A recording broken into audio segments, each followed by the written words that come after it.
एक बार की बात है। एक महानगर में मयंक नाम का आदमी अपनी पत्नी गौरी और बेटे गोलू के साथ रहता था। पिताजी, आप? हाँ बेटा, कल गौरी ने तो मुझे फोन करके बुलाया। अच्छा पिताजी, आराम कर लीजिए थोड़ा। पिताजी आराम करने अपने कमरे में चले जाते हैं, लेकिन मयंक गौरी के पास जाकर उससे पूछता है, गौरी, तुमने बाबूजी को बुलाया? हाँ, मैंने उन्हें कल ही फोन किया था। इतनी जल्दी आ गए? पर क्यों? गोलू को स्कूल ले जाना, लाना, सब्जी लाना, किराना लाना, पौधों में सुबह शाम पानी डालना, ये सब न तुम्हारे बस का है न मेरे। और इस महंगाई में नौकर रखना तो जैसे पॉसिबल ही नहीं है। हाँ, और नौकर पर इतना भरोसा भी तो नहीं कर सकते। हाँ, तभी तो। अब गोलू का ज्यादा समय दादाजी के साथ बीतने लगा। एक दिन मयंक ऑफिस से बड़े गुस्से में लौटा। ये टीवी इतनी तेज कौन चला रहा है? चौराहे तक आवाज जा रही है। और ये बीच कमरे में चप्पलें क्यों पड़ी है? रखने की तमीज नहीं है। मैं अभी हटा देती हूँ। तुम क्यों हटाओगी? जिसकी चप्पल है वही हटाएगा। बाबूजी, बाबूजी! अरे, ये बाबूजी की चप्पल गोलू ने ही पहनी थी, उससे छूट गई होगी। वो तो बच्चा है, बाबूजी तो हटा सकते थे ना। आप हाथ मुंह धो लीजिए, मैं चाय लेकर आती हूँ। ये लीजिए चाय। बाबूजी, ये आपकी चाय। तभी पीछे से गोलू दौड़ते हुए आता है और दादाजी के गले में हाथ डाल देता है। अरे अरे गोलू, बेटा जल ना जाए हाथ। राम गोपाल जी ने चाय का कप दूर तो कर दिया, पर झटका लगने से वो गिरकर टूट गया। ओ, ये क्या किया बाबूजी? क्या हुआ बेटा? क्या हुआ? और तुम्हें तमीज है कि नहीं? बाबूजी को स्टील के गिलास में चाय देनी चाहिए थी ना। आप ठीक कहते हैं जी, आज से बाबूजी को स्टील के बर्तनों में ही खाना दूंगी। बेटा बहू का वार्तालाप सुनकर राम गोपाल जी की आंखों में आंसू आ गए और वो बालकनी में जाकर बैठ गए। दादाजी, आप रो रहे हैं? नहीं बेटा, मेरी आंख में कचरा चला गया है। इतना कह के वे वहां से चले गए। अगले दिन, बाबूजी, खाना लग गया है, खा लीजिए। अभी आया। डिनर में टेबल पर स्टील के बर्तन देखकर गोलू पूछता है, मम्मी, मैं इन बर्तनों में खाऊं? नहीं बेटा, ये लो स्टैंडर्ड होते हैं।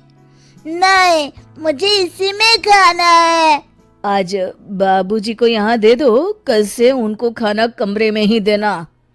खाना खाते समय गोलू नमक की डिब्बी उठाता है और राम गोपाल जी की प्लेट नीचे गिरकर टूट गई। बापूजी, आप भी हद करते हैं। प्लेट तोड़ दी, 2 दिन पहले ही कब तोड़ दिया था। आंसू छुपाते हुए वो सिर्फ पानी पीकर उठ गए और वहां से चले गए। अगले दिन मयंक ऑफिस जाने लगा।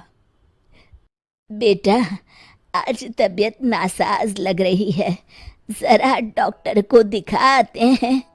बाबूजी, आज तो एक क्लाइंट से मीटिंग है, लेकिन लौटते समय मेडिकल से दवाई ले आऊंगा। अगर असर नहीं हुआ तो कल दिखा लाएंगे। पर बेटा, हाथ पैर दर्द कर रहे हैं, बदन बहुत टूट रहा है। तो आपको कौन सा मजदूरी करने जाना है? पूरे दिन बस आराम ही तो करेंगे आप। राम गोपाल जी कमरे में चले गए। अरे सुनिए जी, पहले गोलू को डॉक्टर को दिखाकर लाइए। लगता है बाबूजी के साथ रहने से इन्फेक्शन हो गया है इसे। बेटा, जब तक दादाजी ठीक नहीं हो जाते तुम उनके पास नहीं जाओगे, समझे? पर पापा, स्कूल तो दादाजी के साथ ही जाना होगा। हाँ जी, आप दोनों को दिखा लाइए ना, तब तक मैं खाना बना लेती हूँ। ठीक है, मीटिंग फिर कभी रख लूंगा। और फिर वो अपने कमरे में चला गया। दोपहर का वक्त था। गौरी, खाना बन गया? हाँ जी।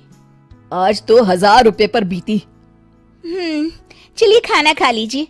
गोलू बेटा, तुम भी खाना खा लो। हाँ मम्मा। बाबूजी, मैं अभी बुलाता हूँ। नहीं नहीं, उनको स्टील के बर्तनों में देकर आई हूँ, अंदर है। पर स्टील के बर्तनों में क्यों? बेटा, जब कोई बूढ़ा हो जाता है ना, तो उनको स्टील के बर्तनों में खाना दिया जाता है। अल्ली, अब तो मेरी बेटी का बर्थडे आने वाला है। बोलो क्या चाहिए तुम्हें गिफ्ट में? हाँ बेटा, बोलो ना। माँ, पापा, मुझे स्टील के बर्तन चाहिए। स्टील के बर्तन? वो क्यों भला? वो इसलिए कि जैसे ही आप लोग बूढ़े हो, मैं फौरन आपको उन बर्तनों में खाना देने लगूंगा। फिर मैं और आपकी बहू आपकी ऐसी बेइज्जती ना करे जैसे आप लोग दादाजी की। ये कहकर गोलू रोने लगा।